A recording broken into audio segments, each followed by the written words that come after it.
y'all hear me okay? Yeah. All right, I'm naturally loud, so let me know. We will tone it down. All right, yes. My Cliff Finder strength is woo. So it's 1:35-ish, depending on which clock you're looking at. And so welcome to our Economic Security for All session, otherwise known as EcSA. So if you did not need to be in this session, that's quite all right. You will not hurt our feelings if you want to run and catch one of the other ones you signed up for. But if you are here, we are so glad that you're here. My name is Ayana Coleman. I use she, her, they, them pronouns.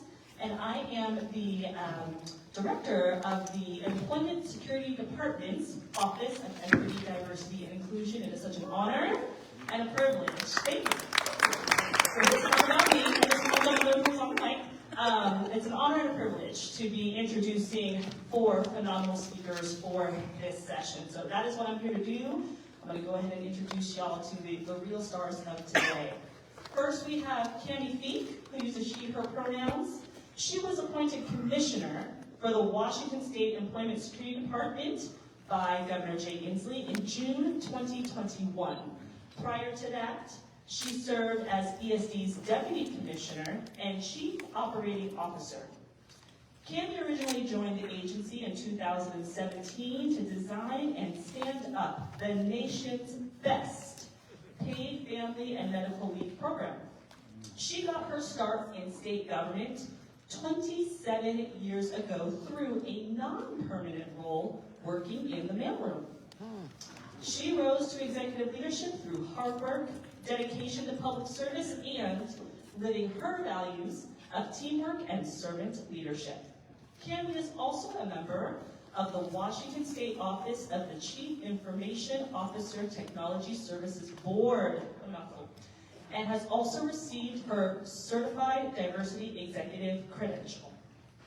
Candy earned her bachelor's degree with an emphasis in business from the Evergreen State College, where she also obtained a 4-year varsity letter in soccer. She lives in Tumwater with her husband, Brad, and 2 amazing children, Emily and Jacob. Thank you. I'm going to do that second to scroll down. Next up, we have Katie Condit, who is the CEO for Workforce Central, Pierce County's Workforce Development Board.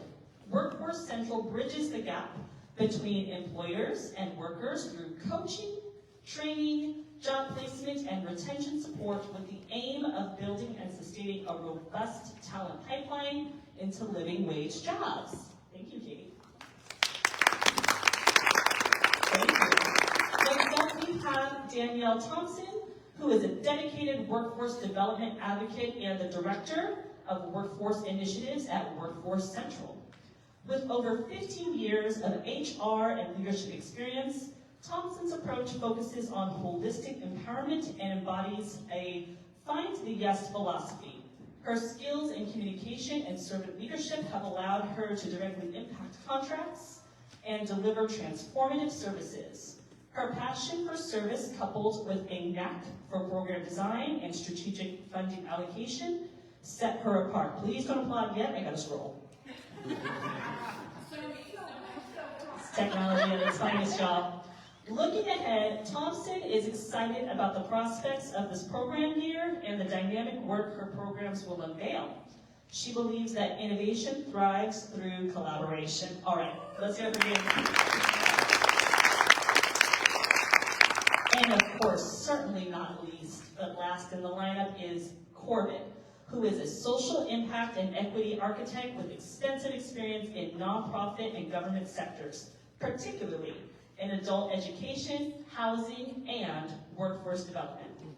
Corbett Mosley is the recipient of the 2023 Public Official of the Year Award from Evergreen State College's MPA program. He currently serves as a member of the Evergreen State College Foundation Board and co-chair of the Committee on Governance. He is a longtime member of the Black Collective and serves on their leadership team. In prior roles, Corbett held the position of Chief Strategic Officer for the Pacific Mountain Workforce Development Council, overseeing workforce programs across 5 counties. He also worked as a senior policy analyst for the City of Tacoma Office of Equity, focusing on social and racial justice initiatives, and as the Director of Family Stability Initiatives at Pierce County United Way. Most recently, he launched the Opportunity Link, a community journalism publication to support equitable economic opportunity across the Puget Sound region and bridge the gap between resources and communities. Everyone, here is our amazing panel. Thank you so much.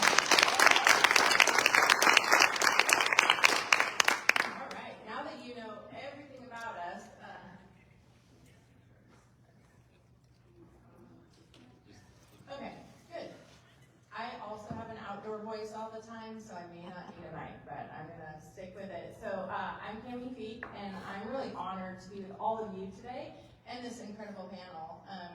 You're gonna hear a story about listening to community and about really extensive partnership in how we meet those needs. And Chris is the clicker, so I'm gonna start with a little bit about our vision and mission. So our vision, you might have heard this morning from Office of Equity, because our vision for the Employment Security Department is the same. And it's really that everyone in Washington has full access to the opportunities, power, and resources they need to flourish and achieve their full potential. And I really think that that is every state agency's vision. And our alignment to that and the mission of how we support that vision at Employment Security Department is that we really do that through economic security, through helping people and helping communities when they need support with the programs that we have. And economic security for all is one way that we're really both making this vision come to life and honoring our pro-equity, anti-racism commitment to listening to community. We can go to the next slide. These are ESC's core values, and they might look super familiar to the values that you saw this morning, because 4 of those 5 values are directly from PAIR. And the reason that that's so important to me as the commissioner of the agency, but to our teams within the agency and the people we serve, is that equity, access, belonging, love, those are the things that it will take to really deliver the vision that we have for every Washingtonian here in the state. There is a value that ESC has that's a little bit different from what you heard this morning, and it's stewardship. And for me, stewardship is the accountability to deliver all of that. It is how are we stewarding all of this and leaving communities better than how we found them. And the reason I mention that is because the way that an organization aligns around vision and around values is an important key part to how we're going to be able to deliver a program like EcSA, Economic Security for All. So we can go ahead and flip to the next slide. I also feel weird saying all this with John in the audience, because John was he now works in the workforce development outside of ESC, but he was so critical in developing this program, so I just want to give a nod to him. EcSA is fundamentally about 2 things. One, listening to those with lived experience to design services that really meet their needs. That was critical. And 2, partnership. So what you're going to hear in a little bit from local areas is including those local areas with the know-how to best provide those services in the design of this program. In 2017, Governor Inslee launched the Poverty Reduction Work Group, and ESC co-led that along with Commerce and DSHS. And critically, that group receives advice from individuals who have experienced poverty, and they provided recommendations on anti-poverty measures, and that includes EcSA. And that's really at the core. If we go to the next slide, EcSA's success really relies on including those voices in the local design and implementation. and effectively really bundling services together and remaining focused on ensuring customers obtain and really sustain living wage jobs.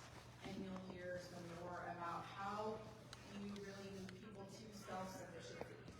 In 2019, the governor's office awarded $5.9 million in federal funds, and this was really a partnership and an opportunity to test 4 locally developed pilot models, 2 rural and 2 urban, and that included Pierce County. And why I mention that is I think pilots are a really good way to test and try things, and it helps us move forward faster.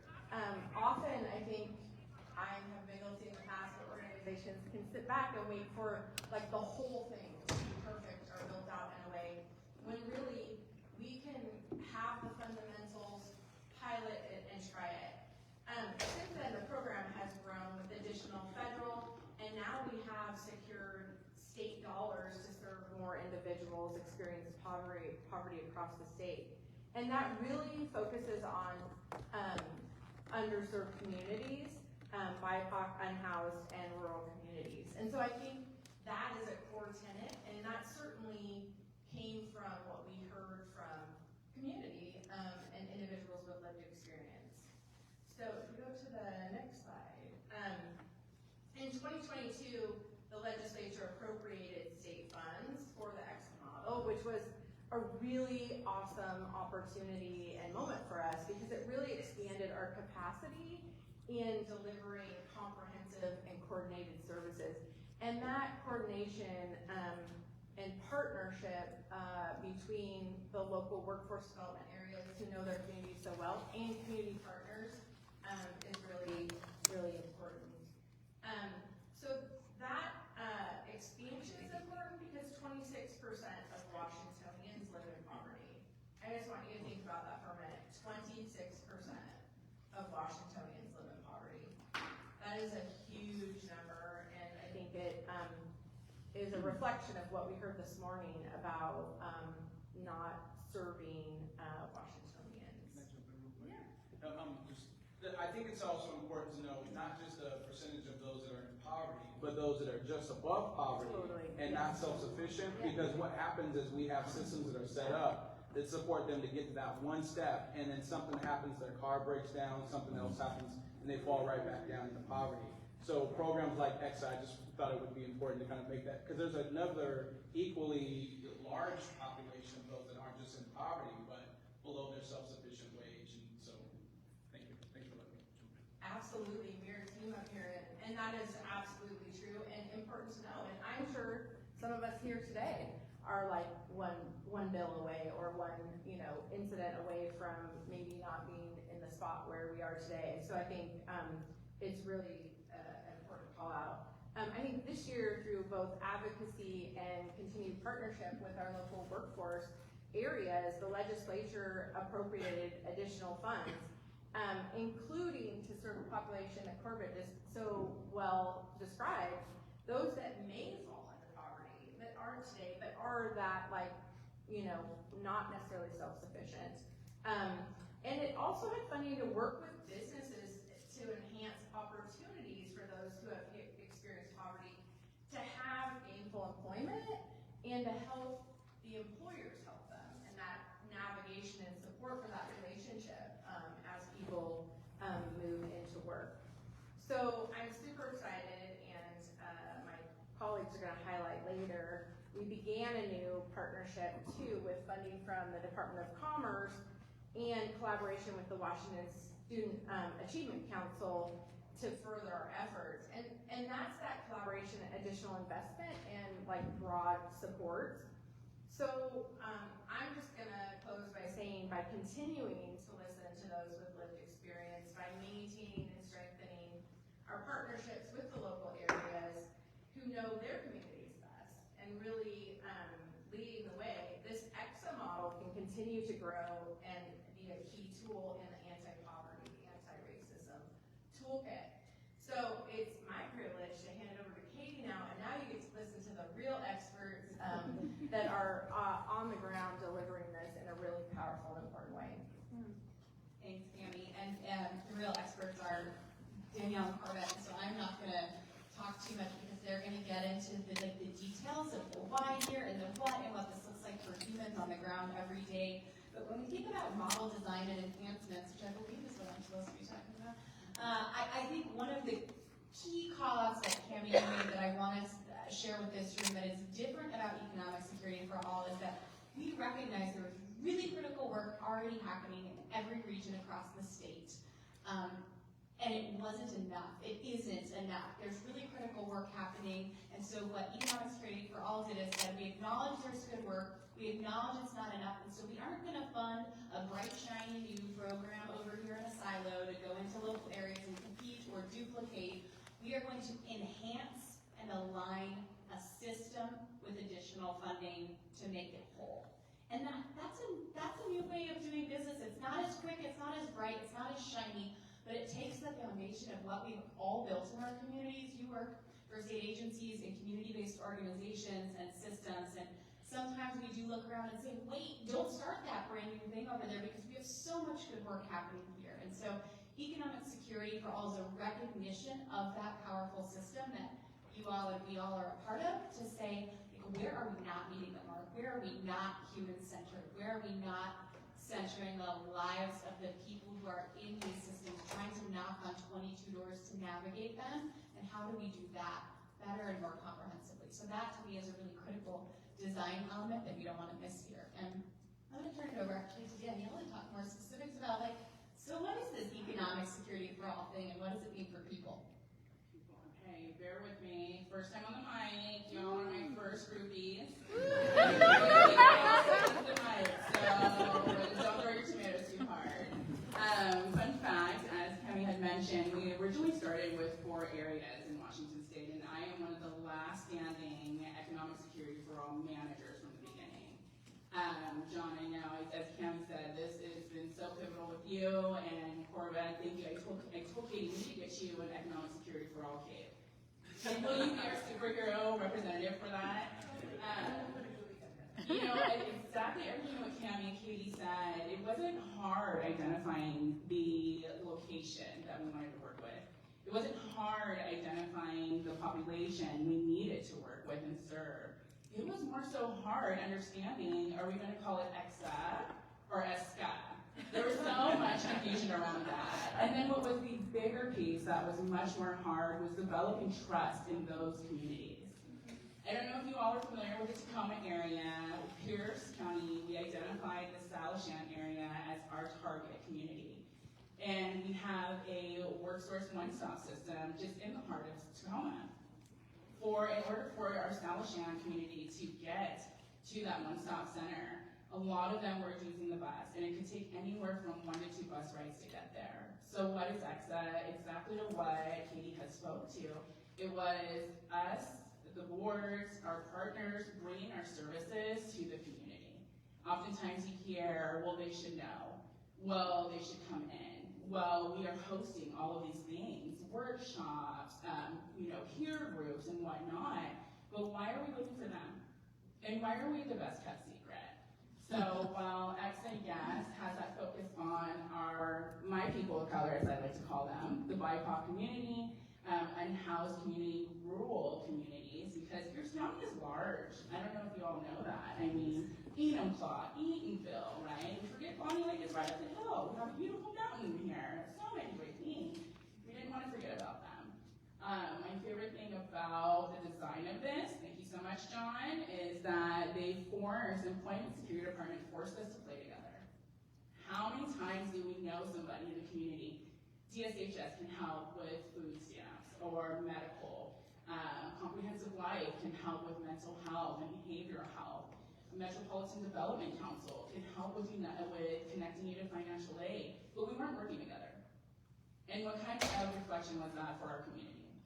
Come work with us, but we're not working together. So the Employment Security Department forced us to identify our friends, and then Workforce Central forced me to make sure that my friends were playing nicely. Not an easy feat, but we still overcame, and here we are. Am I passing it?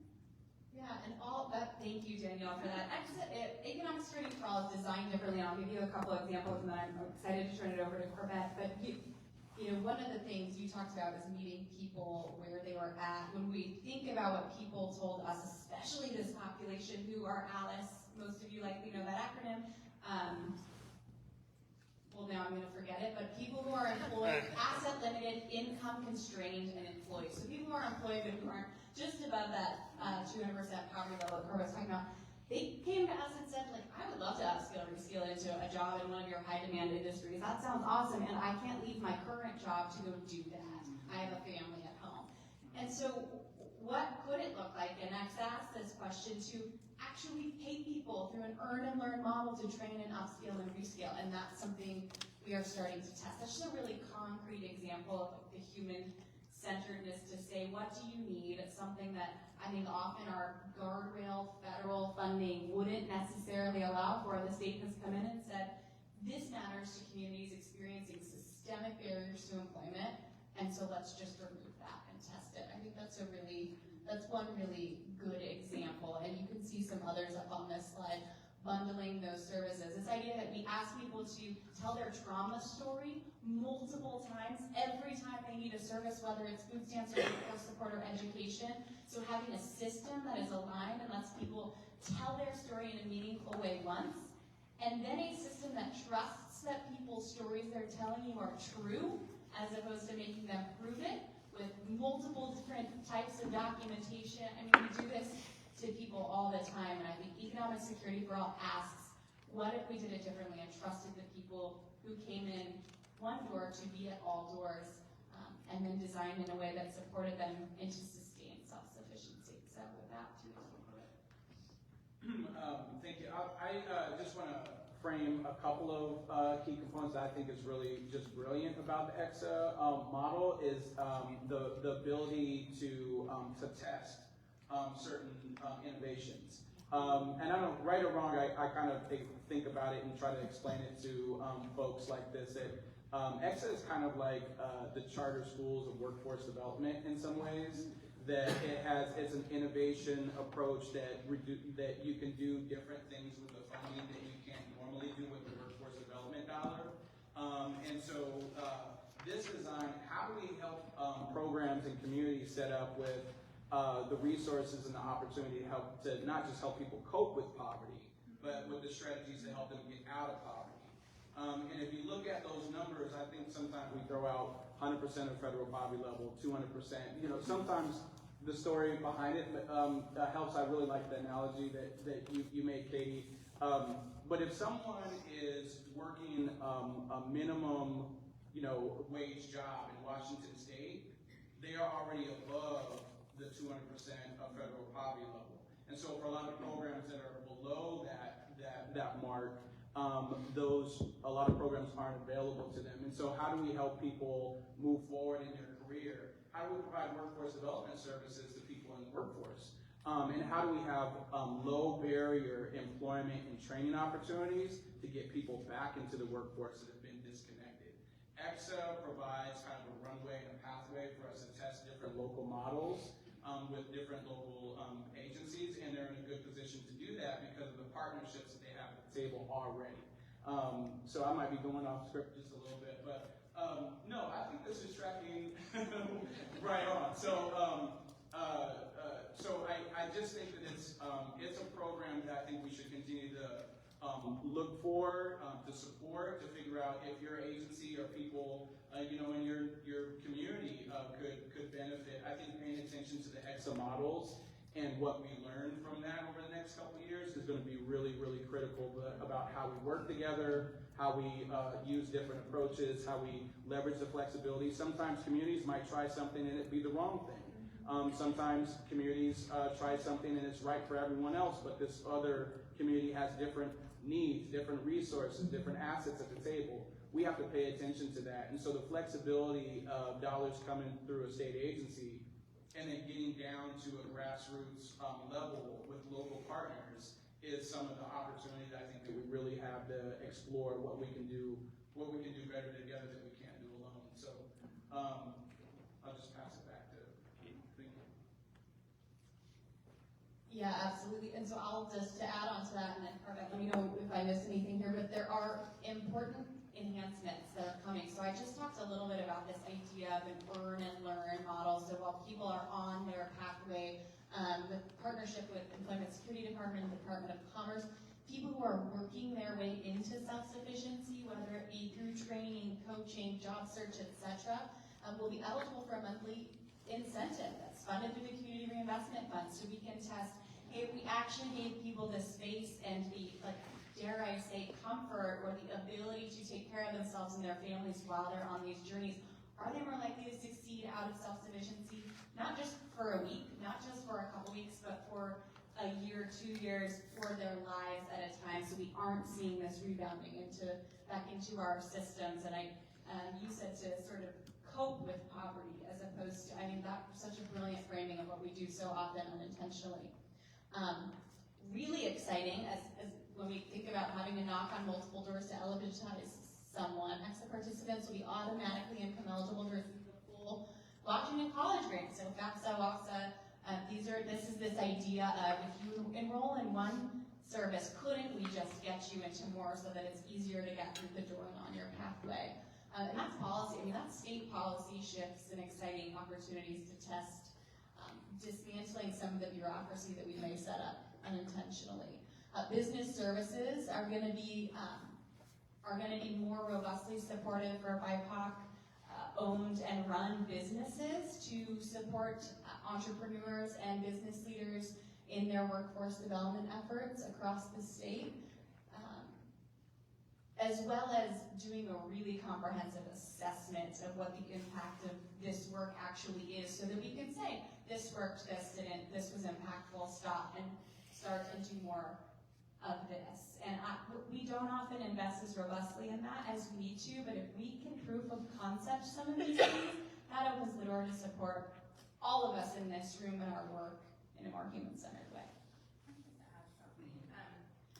I think the partnership's really important, and having the collective, I think, ask of legislative support, having the governor's office support, because some of this testing takes a little time. It doesn't scale instantly, and we have 12 workforce development areas. The outcomes are different, and I think having that investment tells us that the legislature, through our collective efforts and linking arms together, along with some other really key supports for this, is giving us the room to do that with that investment. And so there is reporting requirements tied to the investment, as there is with government funds, which is great. And I think as that proves out over time, the story will unfold. But I think we were very strategic in partnering in both our legislative conversations and asks, but also had really great support and engagement from the governor's office, both way back to testing it with some federal funding, to then supporting us to make that an ask and become state funded. Well, I don't know if we should save more time for questions or. Yes. Yeah. I have a question. Yeah, we'll just walk through the slides, but I'm thinking it's probably. We're going to go to customer stories. Results and customer stories. Okay. I apologize. I am going to read from the paper because I feel I love my fellow presenters here. However, this is not going to do justice if I don't do it the right way, right? It's customers. Kinshasa story is one of resilience, the importance of wraparound services, and determination. Kinshasa, a single mother, fighting to overcome the adversities of homelessness and substance use. She enrolled at Yakima Valley College, go Yaks, wherever you are, you need to know who you are, with the hope of transforming her life through education. Initially, she struggled, failed classes, and was placed on academic probation, creating doubts that she would never return. With the support of Triumph Treatment Services, Kinshasa successfully overcame her substance use challenges. She began working with a career counselor and set her sights on becoming a substance abuse social worker. As a recipient of EcSA services, Kinshasa received valuable financial assistance, which allowed her to re-enroll into YBC, where she excelled academically, achieving straight A's, holler, once a yak, always a yak. She also completed a life skills class, equipping her with essential coping and budgeting skills, skills that help Kinshasa and her son move into permanent housing, the start of stability and security. And if I can just add, that is really the make of EcSA. The personal stability, the financial stability, the mentorship, and again, that full holistic wraparound availability to our participants. Okay, make friends. Go to questions. All right. We have straight to There are questions. dozens more stories like that, but Yes. you can imagine. Go ahead. Yes. Do you want the mic? I can totally. No, I do don't. Girl, I'm get good. it. I'm good, thank you. I have two questions. How do people enroll in these, like, what's the like, how do you qualify?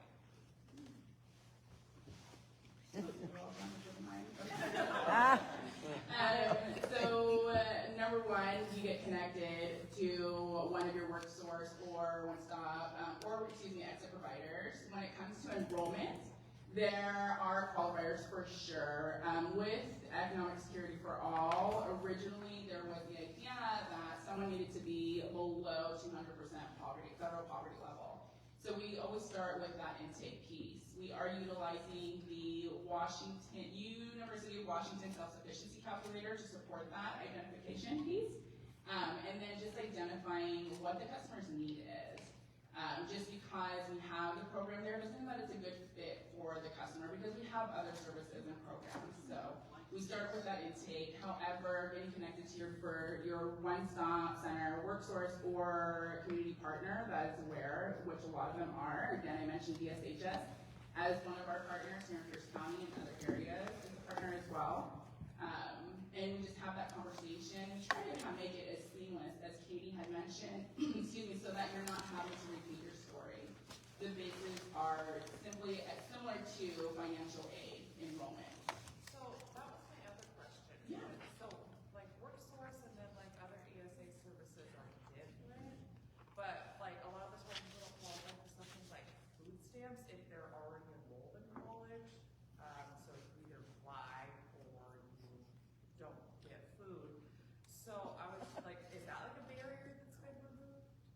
Yeah, I mean, you absolutely could enroll in this model if you were in college, and if you were, there are a lot fewer kind of restrictions that may be tied to some of those funding models. And the thing that I'll add that I think your question is also getting at is like, and you've even heard it up here because we have work to do, frankly, is that EcSA is not a program. WIOA is not a program. These are all funding streams that are certainly, EcSA is a model and it's an enhancement to a system. But if I'm a human being who is experiencing poverty in Tacoma down the street and I come into I don't care if I'm in EcSA or if I'm funded by WIOA or if I have the culture. I care that I can, so we, from a customer facing perspective, don't talk to people about what funding stream they're in. Because if there's any more way we can stigmatize individuals than we already do, that's one way to do it, is through acronyms with them. So WorkSource, the workforce system, is where you come and then ideally all of the workers in that WorkSource, providers through each of these funding streams, including Employment Security Department, will sit down with a human and say, what are you experiencing? And then determine how we can best support regardless of the funding model and acronym that they're tied to. Is that accurate? Okay. I'm the yes. Do you want to share anything about co-enrollment when you're with your partners? Yeah, I think that's a great, so that's a great way to sort of articulate maybe what I mean by that. If you come in and you're qualified for, and we see that EcSA can pay you these, for example, like stipends as you're upskilling, reskilling. We might, quote, enroll you in the EcSA model and then also enroll you in our Workforce Innovation and Opportunity Act so that we can pay for that training. Like our career advisors in the WorkSource system are gonna look at the 15 funding streams that come through Employment and Security Department to see how we can co-enroll in different, and you might also be really eligible for that financial literacy work that's happening with our local community-based organization, Sound Outreach, and so we're gonna co-enroll you in that too.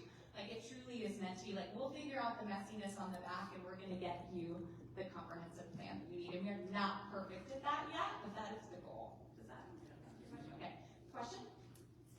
Hi, thank you. So you're talking a lot about funding structures. We don't spend our TANF grant every year. And we don't spend our TANF grant every year because it's really hard to stay in TANF. So how are we working with the Fed to get rid of this idea that everybody's committing fraud so that we can keep people in the program, so that we're actually spending the grant money that we have to keep people in the program? I absolutely adore that question. I think there's a lot of things I'd like to tell the feds about how they have created structures that assume everybody wants to be on assistance and lies and cheats. So I think one of the things from a partner perspective that's really helpful, and like at my level as an agency director, I talk with my peers a lot, but when I have tangible examples of where that cliff might be, or where that, if this thing was different, like we would have so many more people that were successful and could stay on this program. Like those very specific things can be really helpful. And so I will just put that out there, and I don't know exactly, based on what you said, like how exactly that happens, but like I'm open to a conversation. I know Hilma and others that like if we can get the very specific, like it's this federal rule, it does this when people, are also trying to do these three things, then we have something that we can take that's very specific and try to solve for. And I know my peers who live in this world every day are also, I see hands are like, Okay. Just to point out, in terms of WIOA Title I-B dollars, that does not impact their any federal means tested program for that funding. So it shouldn't, any resources that they receive from WIOA Title I-B funding would not impact them. But state EcSA does. And so we're still figuring out how that looks and how not to impact families. But we actually would love them to make that jump from being on TANF to being self-sufficient. And so trying to figure out how we scaffold funding to help bridge that gap. But when we're setting up breadcrumbs, like in the model of using incentives, or paying for them to kind of go through a particular program to provide some additional resources, they can actually earn more money through the incentive program than they would be getting in TANF. $560 compared to $1,000 a month. But it shouldn't offset, and that's a dangerous kind of position for a client to be in, making those decisions about about what next month is going to look like. And so having that kind of advocacy and trying to figure out what kinds of methods to protect their growth, I think is an important one to consider. And I'll just add, we have a federal government that has waiver processes, and I think Washington State is a leader in saying, hey feds, what about this? And so if you have a compelling, you are on the ground in this work, to Cammie's point, way that like if this, then this would be easier, or then we could get more people out. Like our state is not afraid to ask for a waiver and say we are going to try this in Washington. And so like I would just say, I can't speak for you, but like you want to know is what I heard you say. Like you want to know. So I think let's be bold and say what we need to the feds. Otherwise, it's not going to happen. Any other questions? I see. Yeah, in the back. Hey, thank you. So the design elements mention customized self-sufficiency goals and combining workforce services with education. And I'm curious how the EcSA program balances that with, I'm trying to see how to say this, because some of these don't align with program requirements for some of the programs that you're discussing. And so I'm curious how those kind of, I guess, work together. I'm thinking specifically like my experiences, and this was many years ago, but going through the workforce program, one of the problems that I had with qualifying for their programs was that I wanted to be in school, and that's how I wanted to, become self-sufficient, was that I wanted to get a degree, and I was flat out told I couldn't do that or I wouldn't qualify because I had to spend a certain number of hours looking for work, and it didn't, those two things didn't align. And so, again, I'm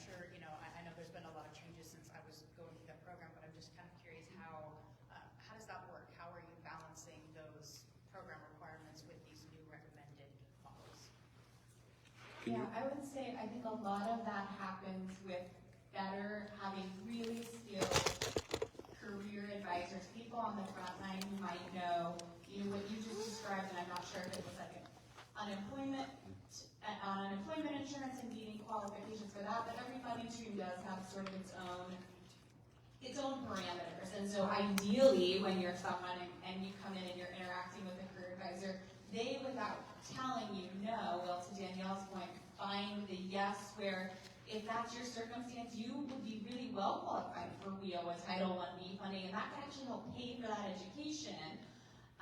If you are going to remain on unemployment, you also do have to be job searching, but hey, we can also incentivize you if you're going to be in education through this EcSA stipend. And you shouldn't hear any of those acronyms. We should just be able to set up, our system should set up a plan that wraps around exactly what you need regardless of where the funding is coming from.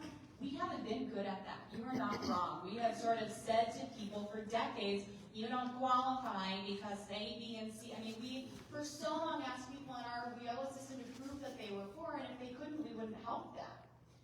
And so we are doing things slowly. The state is doing things, the feds are doing things like allowing for self-attestation, where if you say you are struggling financially, we are just going to believe you, and that's enough for us to support you.